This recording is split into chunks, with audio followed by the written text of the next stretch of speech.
Welcome in TNC Radio.live. It's a Monday night. Happy to have you all with us. We are live back again with Dr. Christopher Cortman, and this is Building Strong Minds. I'm Tom Kelly. We're going to be with you for the next hour talking about ways to, we always talk, Dr. Cortman, about eating right and walking around your truck and getting physical exercise and all that kind of stuff. But sometimes we need to talk about things regarding our minds and being strong in our minds and the way we think. And sometimes it means processing things that aren't easy to process.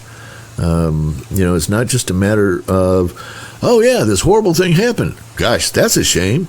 Sometimes you get stuck. And so we're going to talk about that in light of the tragedy that took place in Nashville a couple of weeks ago. But before we go there, it's been 3 weeks since we've been on the air together. How are you doing, Dr. Chris? I am doing so well I can't stand myself. So no complaints on my side. How about yourself? I'm doing just great. It's been a very busy couple of weeks since I've talked to you. Of course, we've driven all the way up. My wife and I drove all the way up to Louisville and back. That's roughly 28 hours in the car, in a Honda Civic, no less. What a great test for any marriage. It is. And how'd you fare? We fared well. We had a moment or two, and those moments were directly related to I said turn left.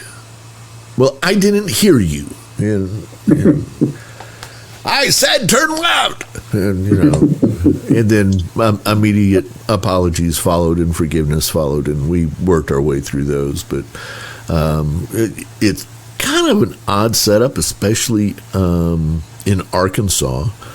But coming home, the other thing that happened is while we were there, the tornado hit Arkansas, Little Rock, and we were warned by our GPS to avoid going through Little Rock because there were lots of issues because of the tornado. And so we took the back roads of Arkansas to come home. So from,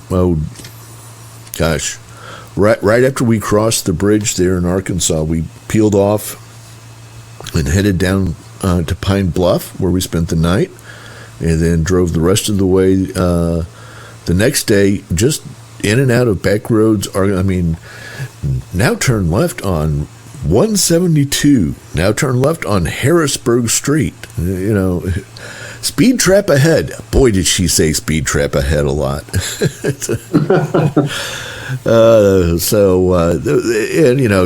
You'd get your speed up to 70 or 75 on these back roads, and then it'd be 65, 55, 45, 35, 25, all within about a mile and a half or so. And it's like, okay, yep, I can see if you're not paying attention, you're going to get yourself a nice hefty ticket through here. Especially with an out-of-state plate. Yeah, especially.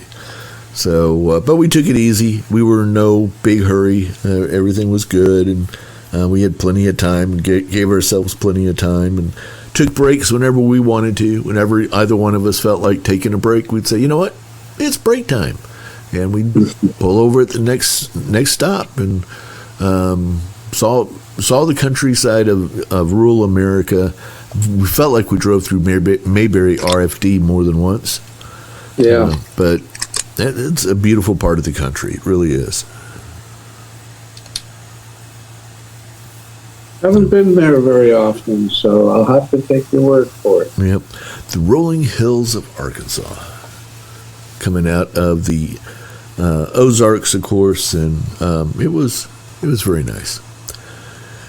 And we did one broadcast while we were there, Dr. Chris. Let's see, we did that on the Wednesday we were there, where we actually broadcast live for 3 hours from the parking lot of where they had parked a whole bunch of the trucks. And had a nice crowd and a lot of fun doing that as well.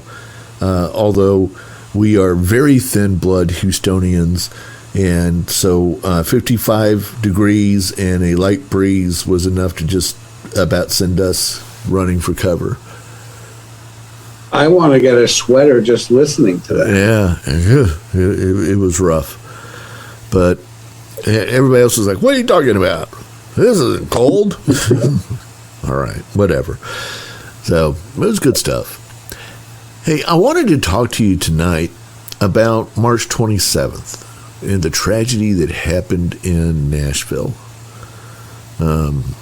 Sure, let's go there. We didn't hear about it right at first because one of the things we like to do when we're in the car is listen to music and chat with each other, and sometimes we listen to audiobooks and all that. So we weren't listening to anything that had news on it until it was later in the day, and I was checking in on our radio station, caught the newscast to make sure it was, and was shocked that there's this interruption to the newscast about the shooting and killing of 3 children and 3 adults at Covenant Presbyterian School there in Nashville.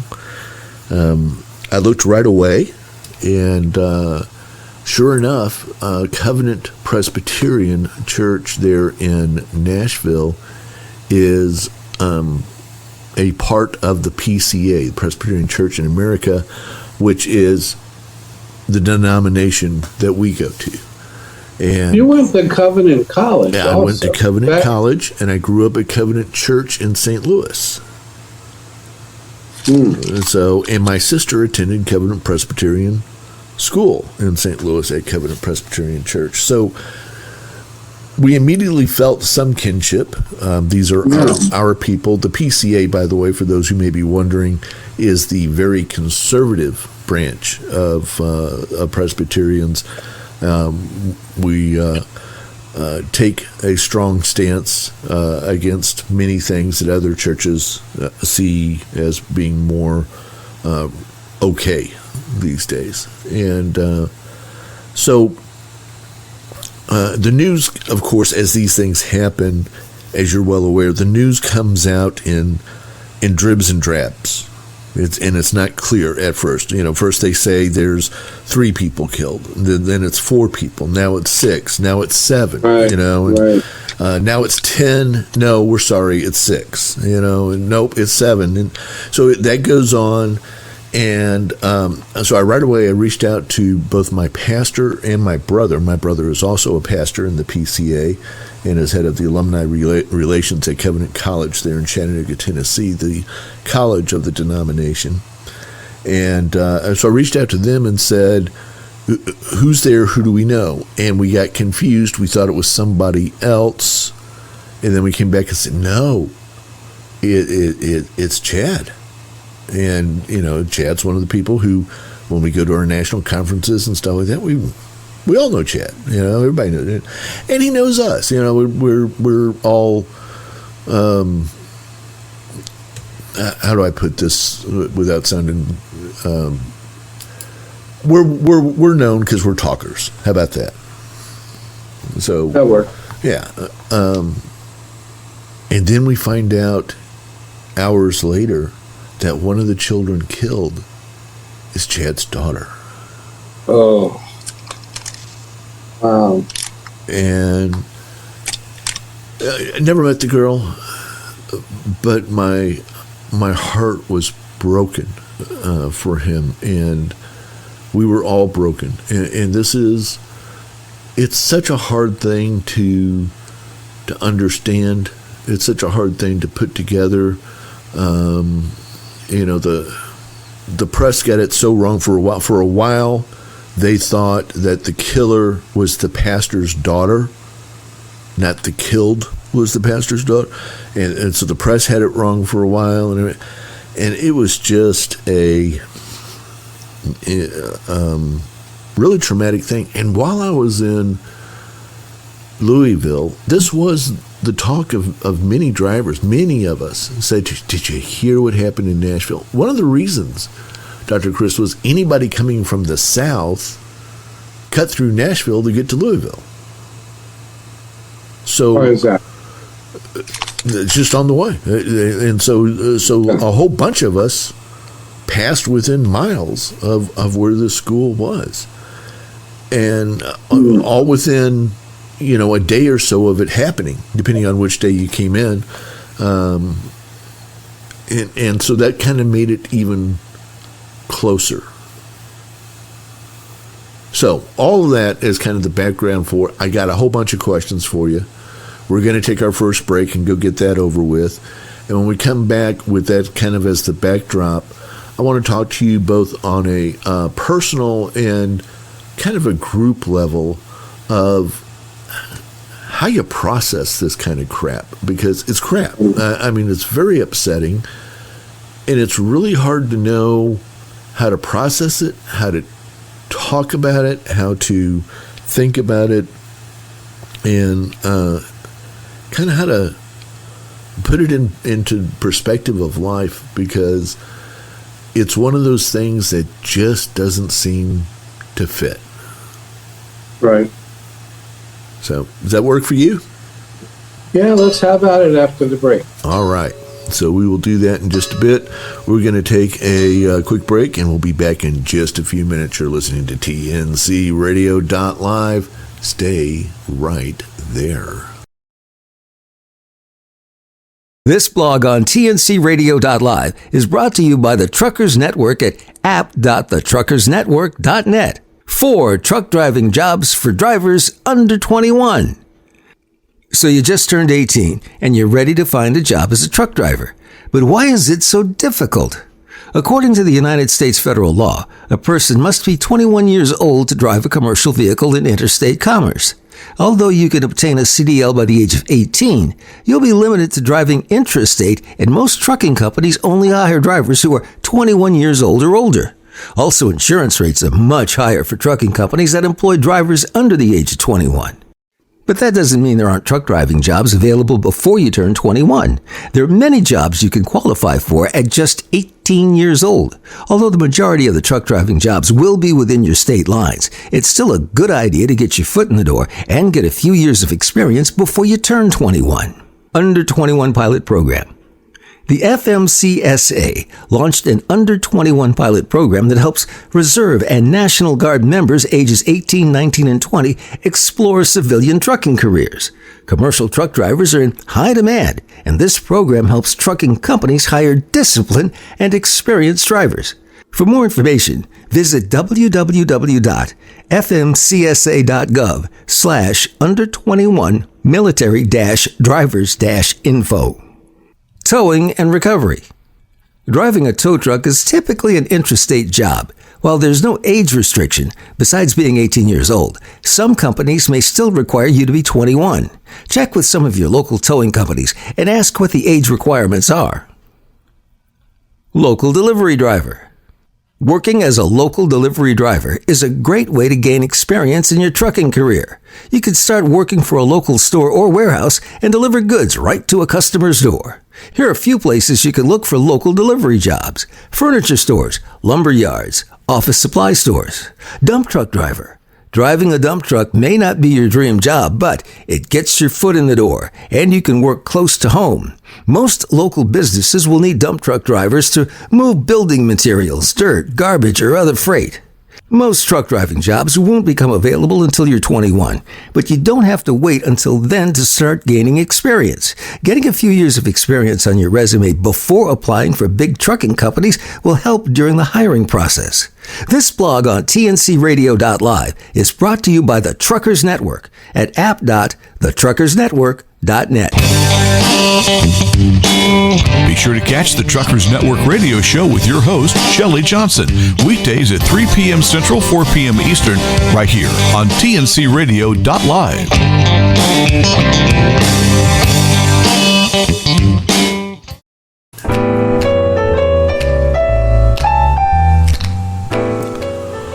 Welcome back in TNCRadio.live. This is Building Strong Minds with Dr. Christopher Cortman.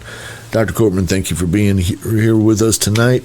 Tonight we're processing through a national news story that was a tragedy in just about anybody's book.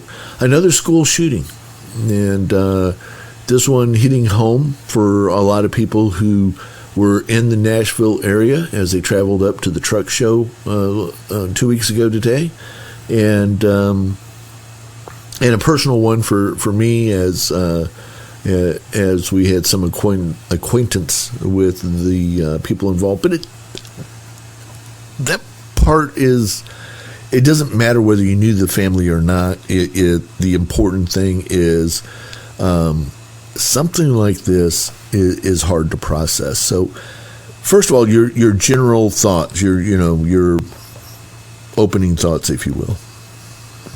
Well, there are several, as you might imagine. One is, what can you say? It's horrific. And the fact that this has become commonplace instead of just an outstanding act of, a nightmare. The fact that we can almost plan on counting on a story like this or two every month is beyond sad. It's just crazy. It's that something like this would be an option.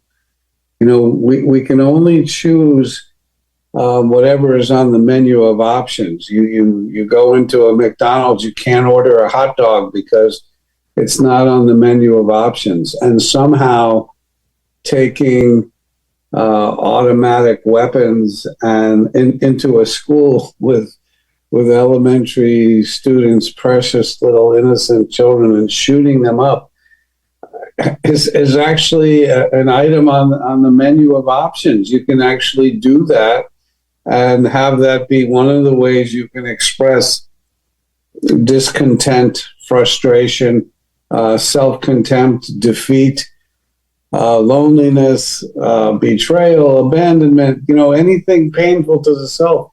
Somehow this is now a way to handle that.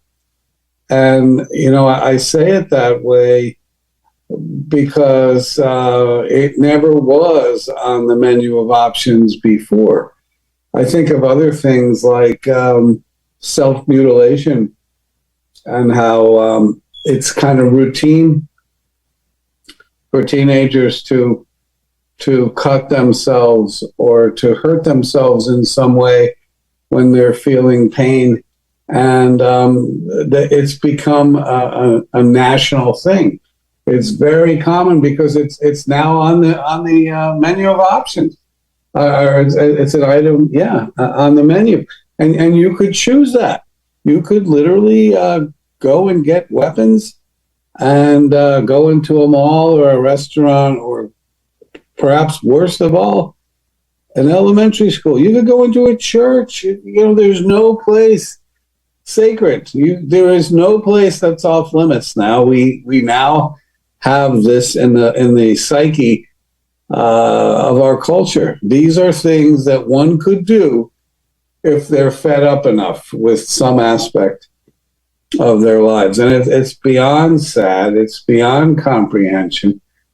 And when you say, sometimes it's more personal than others. Well, yeah, if you know somebody, it goes from the general horror that we all have until and it morphs into something even worse, because now I know people. You're saying you know people. You know the guy who lost his daughter.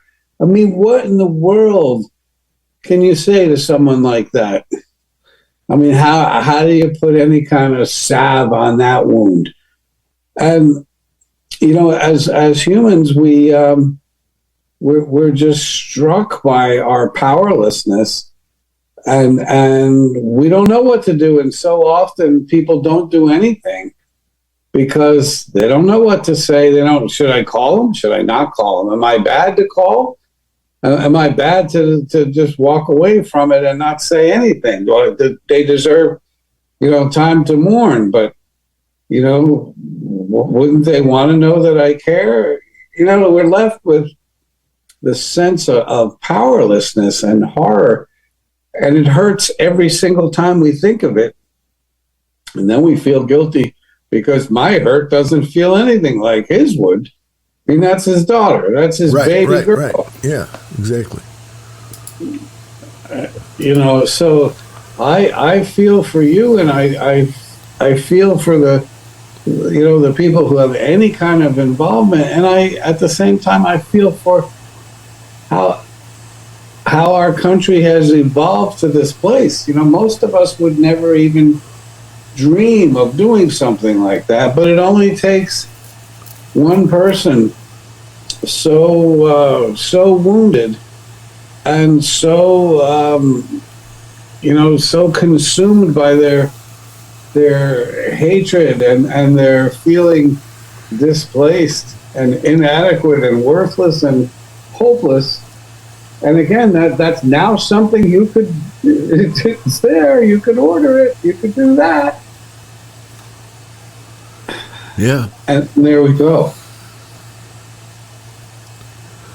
One of the things that I hear some people struggling with, but I don't think enough, is the responsibility of the media at a time like this. There are very strict media ethics that I've signed on to, and most people who are in the media have agreed to, about certain things. For instance, suicide. Don't think you would disagree that there is something very real about suicide contagion. Mm-hmm.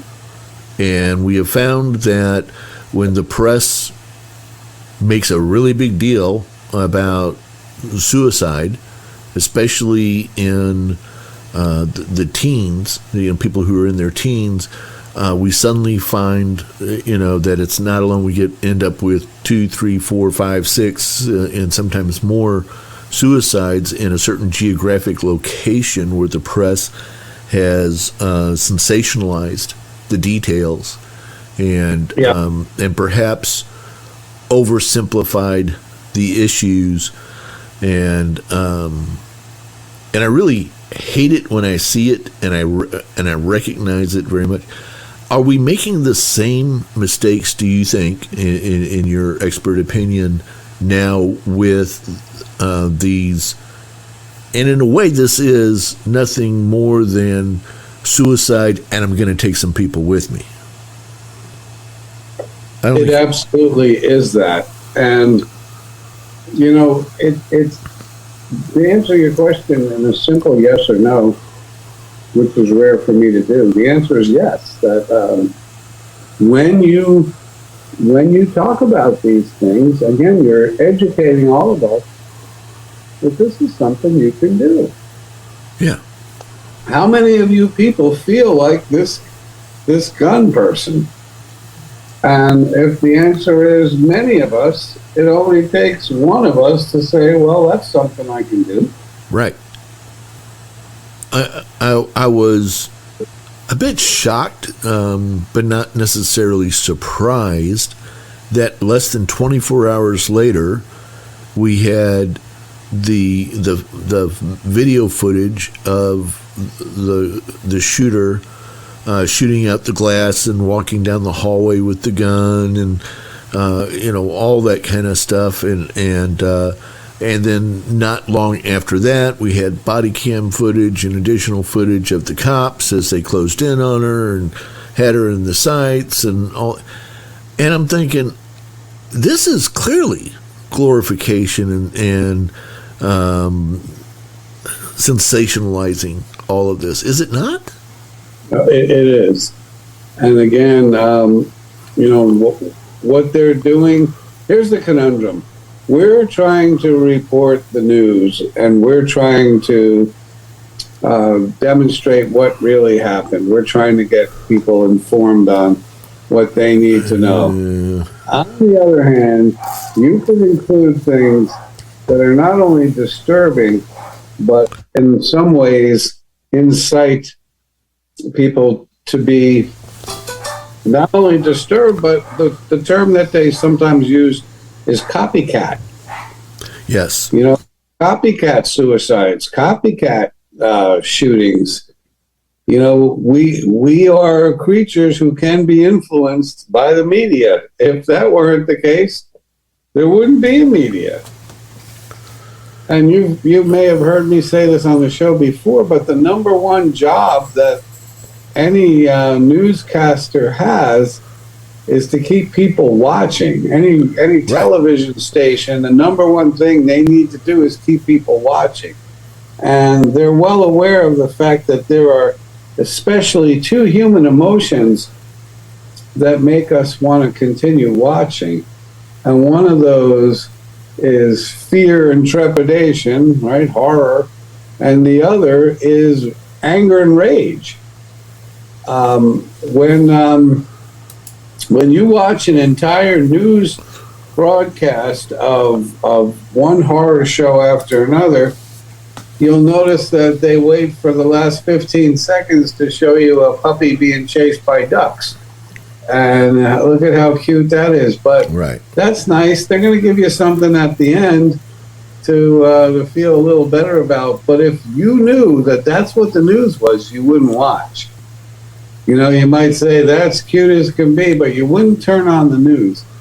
And people continue to watch the news when they feel enraged and when they feel frightened. And there's big corporate dollars invested for products that you need to buy. And you need to buy those products by watching on television or listening. You need to know about these products. So how do you get people to be aware of your products? You put them in a program that people are watching. And why are they going to watch? Because you're giving them information that titillates their emotions, that inspires them emotionally to keep watching. So how do we have the discussions about the impact that it has without sensationalizing it? And that's exactly the responsible thing. Okay, we need to know what's going on, but we don't need the sensationalism. In fact, not only do we not need it, it's kind of contraindicated because there's bad outcomes. You're scaring our children, and you're upsetting a lot of people, and you're contributing to, copycat behavior. Yeah, but you sold a lot of soup. You really did. And that's an important part of it for them. I mean, it's a business. Clearly. First Amendment backed, but there has to be some level of accountability. So it's not an easy answer, Tom. It's not like all we do is follow this simple formula and nobody gets hurt. Yeah. Well, I think there is a formula. I think there are some do's and don'ts as far as all that's concerned. We don't need the contents of her notes. We don't. I agree. You can say that the note was found and the police are studying it, but you don't need to get into, it targeted and if she wouldn't have gone to the school, she would have gone to the mall, but she decided not to go to the mall because there was too much security. Well, what does that mean? You know what? I found all of that just part of the stuff that they should have avoided. Why was that important to give that information out? Well, because you captured the listeners. Well, I hate to be that skeptical and cold about it, but there's no other reason to me that makes sense. Well, to me, and then of course we got into this big discussion. Was it a girl who's wanting to be a guy or a guy who wants to be a girl? And so that became a big part of the topic for a little while. And, all of that. But then there's the other piece of all of this where I think a lot of us struggle. And that's when you look at something like this and you think, what does our world come to? Where's God? What's happening here? Like you said, this has become commonplace. I forget how. Well, that was the other thing. They give the statistic now every day. This is the 45th shooting with 92 people who have actually been injured across school systems, blah, blah, blah. And I was like, are you helping? Giving out that data? Is that helping somebody? And there's an argument for that on one side anyway, and that is the more we present the truth there, maybe we can get some voting to reduce firearms or the sales of firearms or automatic weapons, or have background checks. Or, as you know, there's a raging debate that almost divides the country in half on how we handle this. Well, agreed. But I don't see very much discussion about how do you spot somebody who may be in enough pain that they would do something like this? And what do you do if you think somebody is in that condition? Well, absolutely. That's when people have to call in and try to get help right away. And but I don't think it's clear to the general public. Who do you call, and how do you say it, and how do you know whether or not you're just being a little paranoid or whether these are true warnings? But we don't talk about any of that. That's what I'm saying. I've not ever heard a really good quality story about ignore the politics of gun ownership and all that kind of stuff. Something ain't right with Sam, and here's what you need to do if you're convinced, and here's the warning signs, and here's what you do if maybe you're wrong, and you find out, oh, I completely misread those warning signs. Or there doesn't seem to be any really good, but isn't that where we should be spending some of our time instead of? I think that would be a nice place to put that in the news. I mean, there should be enough of that in the news reporting that says, here's what to do, and it's okay to interview not only professionals in law enforcement, but mental health professionals too, who study up on this and say the best way, if you're even a little bit suspicious, is to do these things. Right. That would be worthwhile. I think I'm a relatively smart guy when it comes to these kinds of discussions. I'm not sure I've really got it in my head what I would do if I was concerned about somebody, and I'm not really sure I know the warning signs to be looking for to be concerned about somebody. Well, the number one warning sign, Tom, is that they talk about it. Well, yeah. I would really, what I'm thinking of doing? One of the things that I learned years ago in my studies is that you're more likely to find out what somebody's going to do when you ask them specifically, what do you think you're going to do? Uh-huh. Like if you had a friend that said, sometimes I get, well, I'll give you a real example. This happened to me in session on Friday, okay? There's a young man, love him to pieces.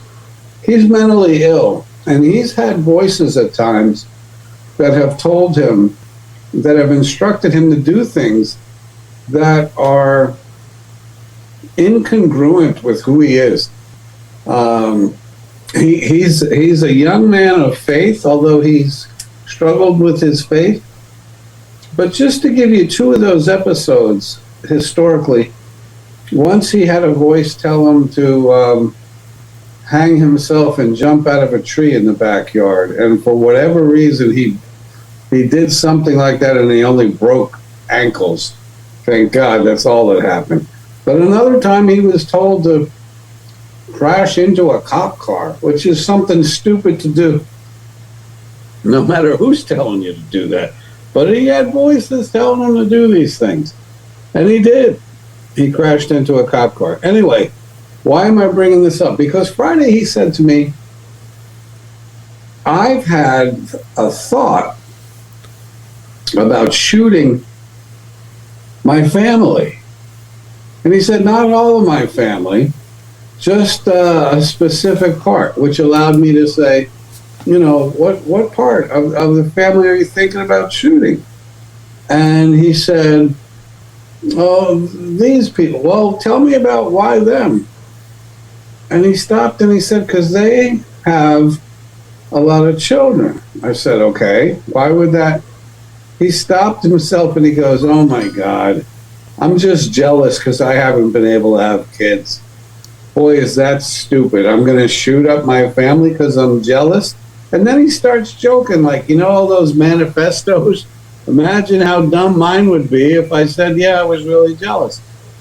And by the end of the conversation, I said, so you're not going to, he goes, I will not do that. I'm not going to do that.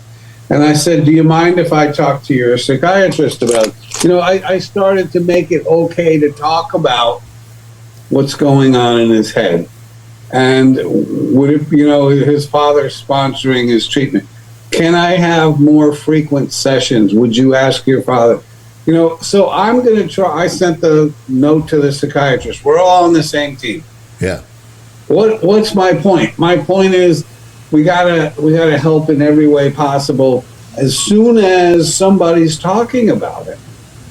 And I don't believe he's going to do anything like that. Because he was able to talk about it, process it, and recognize that that's not a good solution. It's not. It's not going to make his life any better. It'll make him feel pathetic more than he does, etc. And so, but I'm also not blowing it off as nothing. I want a teammate approach. I want a psychiatrist in on it, and I want to see him more frequently. And I'm going to be checking in on him regularly. Yeah, got it. Well, yeah.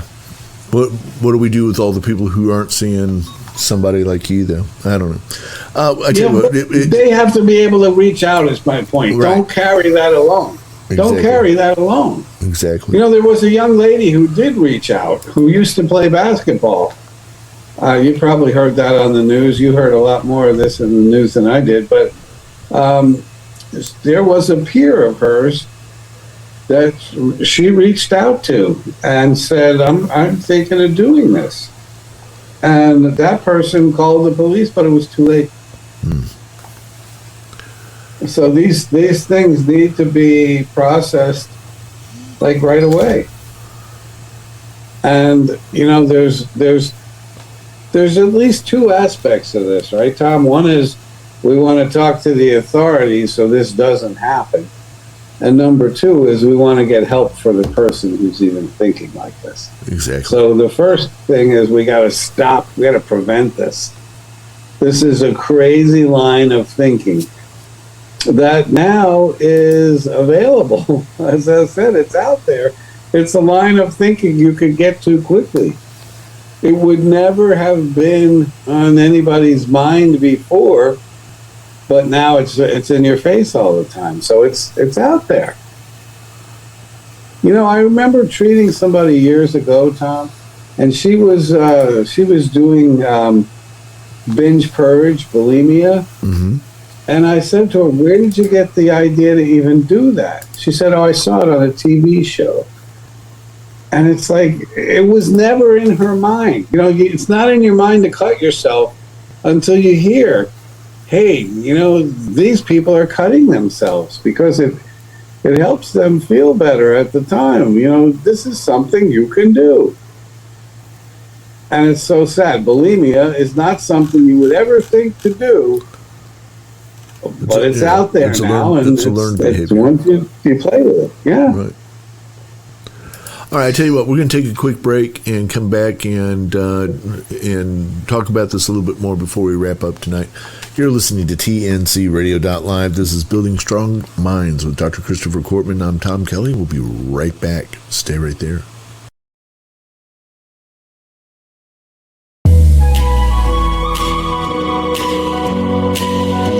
Hi, I'm Dr. Christopher Cortman, and now for the Mental Health Minute. According to some polls, 1 out of 3 human beings describe themselves as chronic worriers. That is, you could walk up to them any time of the day and say, what are you worried about? And they'll tell you, because if they're awake, they're worrying. Why do people worry? And what do we get from worry? That so many people worry chronically. Well, worry is pseudo-control. It helps us to feel like we're controlling something that we otherwise are powerless over. Let me tell you a true story. A young man leaves on Thanksgiving weekend to head back to his university in Pittsburgh. His mother in Florida states, "Son, I don't want you to go. The weather is terrible outside. Please don't leave." And the son smiles and says, "Mom, the plane's taking off. They're going to go with or without me." So before the son leaves, the mother says, "Honey, do me one favor at least. When you land in Pittsburgh, call me." He says, "Sure, Mom." So for the next 3.5 hours, this poor woman is pacing the house. She puts on the Weather Channel and she watches a giant H take over the screen. And she doesn't know what she's watching, and she shuts that off. And she has a drink of wine and maybe a second glass, and then she says, "What am I doing, getting drunk while my poor son is crashing to death?" She tries to lay down and sleep, but then she tells herself the same thing, that this is not a good thing for her to do if her poor son is flying in terrible weather. She prays to God and she says, "Lord, take this from me." And then 5 minutes later, she says, "Lord, give me that back." She needs to worry because it helps her feel like she has some control. Hours later, the phone rings and she answers the phone and she says, "Hello, hello." And her son says, "Mom, I just want you to know I made it." And she says, "Oh, I did it. I did it." Somehow in the mind of a worrier is the belief that my actions of worrying tend to bring positive outcomes. So you know what she's going to do the next time there's a flight in inclement weather? She's going to worry again. Do you want to know what the antidote is for worrying? Tune in to the next Mental Health Minute.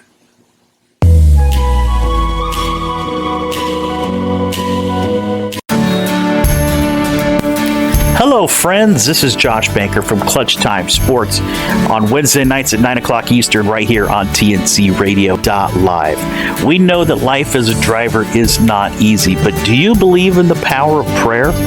Whether you're moving down the highway or taking a break, you can take a moment right now to tell God about your needs, maybe something that concerns you or something you're just thankful for.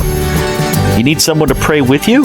No problem. Just call the TFC Global 24-hour prayer line at 866-515-9406. Or if you're using the TNCRadio.live app, just press the prayer line button to be connected to a prayer warrior who will confidentially pray with you and for you. Also, if you're willing to volunteer your time to help pray with and for others, then send us an email at info@tncradio.live and let us know. Thank you and have a blessed day.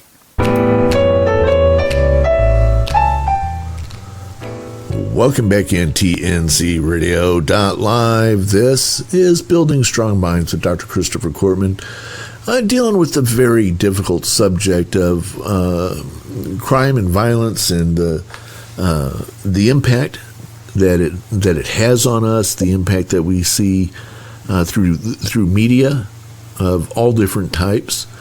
I think pretty much, Dr. Cortman, every single news outlet, last, again, it was 2 weeks ago. My days are all kind of mixed up because of traveling and everything. But 2 weeks ago today, Tuesday, Wednesday, probably for 3 days, it was the lead story. Yeah. On every type of media. The front page of every paper. And again, I wonder, is that not sensationalizing? Is that not glamorizing it? Is that not? And then you get those who ascribe things to the person who did the shooting, almost making them a hero for a cause that they may or may not have believed in. So now suddenly the shooter was did this because of transgender issues and the way that she had been treated because of transgender questions. I don't know if that's true or not, but Yeah. okay, so now you're a hero. Oh, go out as a hero. I thought that was pretty inappropriate as well to assign heroship. I don't know if that's even a word. To assign heroism to the shooter as a hero for a cause. I don't care what the cause was. You shot a 9-year-old in the face. Yeah. You know, I'm sorry, you're not a hero in anybody's book, but then you're kind of made out to be a hero. It doesn't make any sense. Yeah, that's part of this particular package that makes this one even more trying, this particular shooting, because when you hear someone being elevated to status of a hero because they're expressing their frustrations over, their trans status, I don't know. I think there are more appropriate ways to express one's angst than to shoot up children. I'm with you on that, Tom.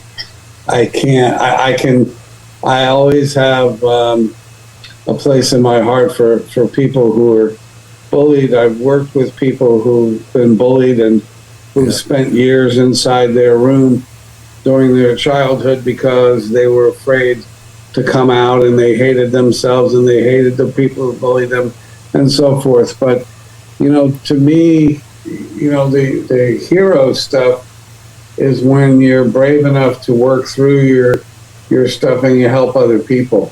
I mean, I'm inclined to raise someone's status to hero when they make a difference in the schools, when they start programs to prevent bullying, when they volunteer time to help children who've been bullied, when they're brave enough to tell their own stories and how they work through it.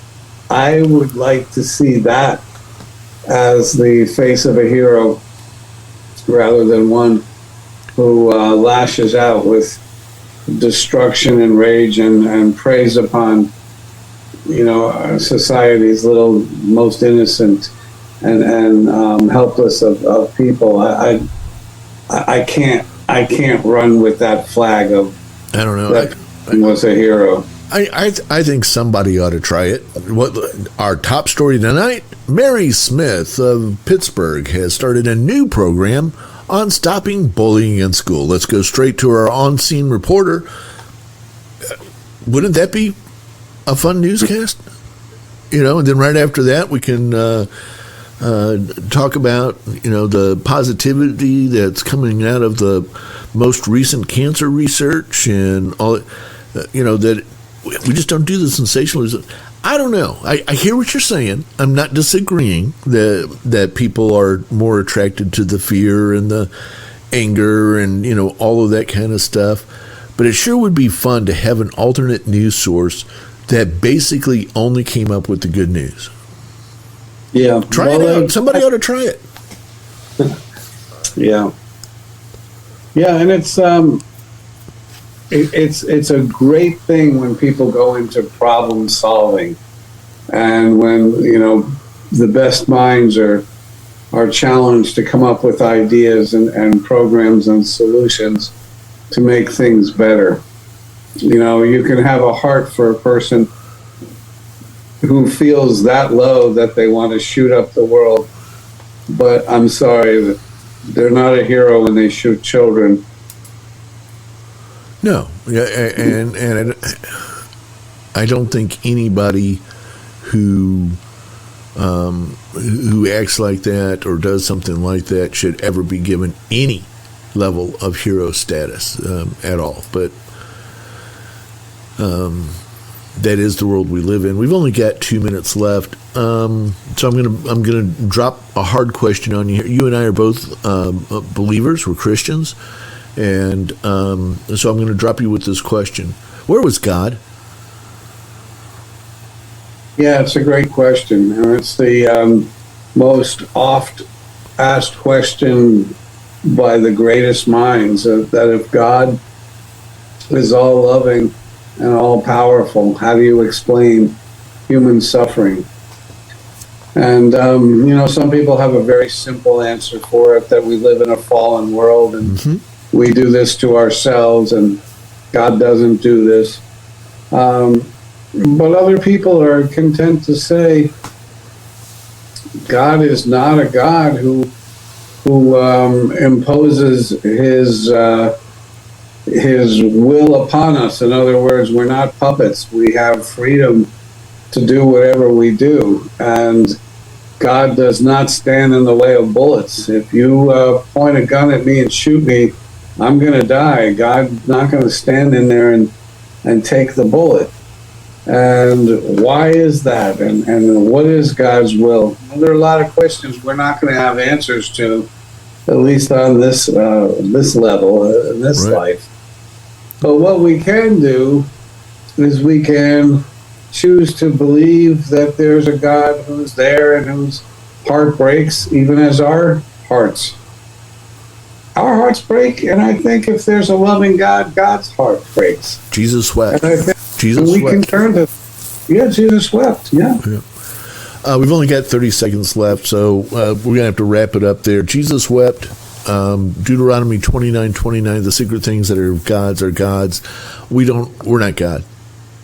So Not God. And it says in the Psalms that my ways are so higher than your ways, you couldn't understand my ways. Even if he explained it to us, we still wouldn't understand it. So keep that in mind, brothers, sisters. Drive carefully tonight and stay safe. And we'll be back